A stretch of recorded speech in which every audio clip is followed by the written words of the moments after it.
السلام عليكم ورحمة الله وبركاته. الحمد لله رب العالمين والصلاة والسلام على أشرف الأنبياء والمرسلين نبينا محمد وعلى آله وأصحابه أجمعين أما بعد. أعوذ بالله من الشيطان الرجيم. بسم الله الرحمن الرحيم. إنا أعطيناك الكوثر فصل لربك وانحر إن شانئك هو الأبتر. সম্মানিত সভাপতি মহাশয় ও মন্ত্রণালয়ের সাথে বিরোধী, আমি আপনাদের সম্মুখে কুরবানি ও তার বিষয়ে কিছু আলোচনা করতে চলেছি।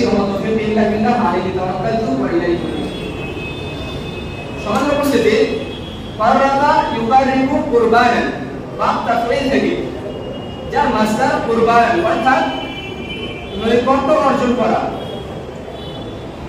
আর এই শব্দ দ্বারা প্রচলিত শব্দ কুরবানি, যেটা আমরা বাংলা বা উর্দু ভাষায় ব্যবহার করে থাকি।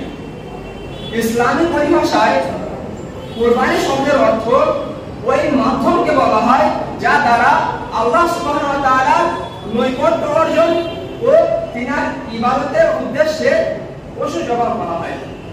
আমরা তো বুঝতে, এবার আসলে আমরা জানি যে কুরবানির হুকুম কি। ইমাম আবু হানিফা রাহমাহুল্লাহ এবং ইমাম লাইস রাহমাহুল্লাহ বলেন যে কুরবানি ওয়াজিব, আর এই মত পোষণ করেন ইমাম আহমদ রাহমাহুল্লাহ। দ্বিতীয় মতে বেশিরভাগ উলামায়ে কেরাম এবং ইমাম শাফিঈ ও মালিক রাহমাহুল্লাহ বলেন যে কুরবানির বিধান হচ্ছে সুন্নাতে মুআক্কাদা। এবার আসলে আমরা জানি যে কুরবানির ইতিহাস কি। আমরা বিগত সপ্তাহ থেকে শুনে আসছি যে কুরবানির ইতিহাস কি।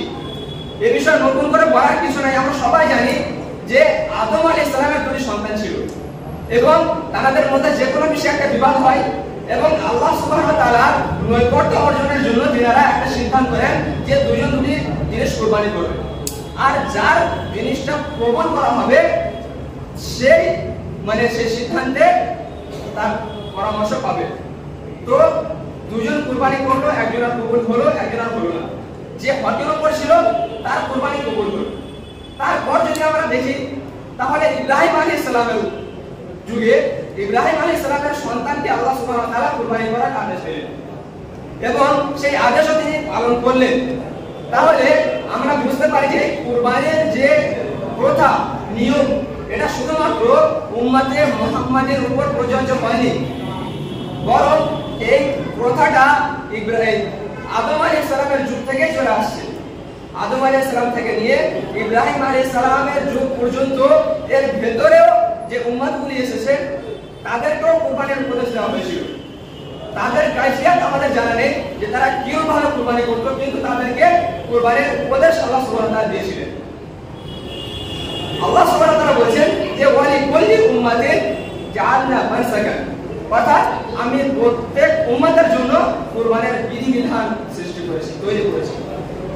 তোমরা তো বুঝতে দিই। এবার আসলে আমরা জানি যে কুরবানির উদ্দেশ্য কি। কুরবানির উদ্দেশ্য হচ্ছে পশু জবাই করে আল্লাহ সুবহানাহু ওয়া তাআলার নৈকট্য অর্জন করা। আর এটি একটি খুবই গুরুত্বপূর্ণ ইবাদত, কারণ আল্লাহ সুবহানাহু ওয়া তাআলা এই জিনিসটাকে ভালোবেসেছেন, এই জিনিসটাকে পছন্দ করেছেন। আর ইবাদত তারই নাম যে জিনিস, যে কথা, যে কাজ আল্লাহ সুবহানাহু ওয়া তাআলা পছন্দ করেন সেই জিনিসটা করা, জাহিরি ভাবে কিংবা বাতিনি ভাবে, তার নামে ইবাদত। আমাদের মাদ্রাসার ক্লাস 6 এই একটি বই পড়ানো হয় যার নাম ফাতুল মাজিদ। সেই বই 17 নম্বর পেজে কথা বলে আছে। তাহলে এইবার যে কথাটা আসছে যে কুরবানি আমরা যে করছি এর উদ্দেশ্য কি আল্লাহ সুবহানাহু ওয়া তাআলাকে খুশি করার জন্য। তিনি বলেছেন আমি মানব এবং জিন জাতিকে শুধুমাত্র আমার ইবাদত করার জন্য সৃষ্টি করেছি। আমরা জানি সূরা জারিয়াতের 56 নম্বর আয়াত যে ওমা খালাকতুল জিন্না ওয়াল ইনসা ইল্লা লিয়াবুদুন। আর আল্লাহ সুবহানাহু ওয়া তাআলার নিকট এই কুরবানি কেন বেশি প্রিয়? আল্লাহ সুবহানাহু ওয়া তাআলা বলেছেন নবী সাল্লাল্লাহু আলাইহি ওয়াসাল্লামকে যে হে নবী তুমি বলে দাও কুল ইন্না সালাতি ওয়া নুসুকি ওয়া মাহইয়ায়া ওয়া মামাতি লিল্লাহি রাব্বিল আলামিন। আমার কুরবানি, আমার সালাত, আমার জীবন মরণ সব কিছু আল্লাহ সুবহানাহু ওয়া তাআলার জন্য, যিনি সমগ্র জাহানের পালনকর্তা। সমাজে বসে শুধু এই নয়, নবী সাল্লাল্লাহু আলাইহি ওয়াসাল্লাম মক্কা হিজরত করার পর, মদিনা হিজরত করার পর 10 বছর বেঁচে ছিলেন আর 10 বছরে তিনি কুরবানি করেছেন। 10 বছরে তিনি কুরবানি করেছেন। আমাদের আইডিয়াল কে, আমাদের হিরো, আমাদের মডেল হচ্ছে নবী সাল্লাল্লাহু আলাইহি সাল্লাম। আর তিনি প্রত্যেক বছরই কুরবানি করেছেন। তাহলে আমাদের উচিত আমরা যেন প্রত্যেকে কুরবানি করি। অবশ্যই আল্লাহ সুবহানাহু ওয়া তাআলার কাছে দোয়া যে আল্লাহ আমাদের সকলকে তাকওয়ার সহিত কুরবানি করার তৌফিক দান করুন। আমিন। আসসালামু আলাইকুম।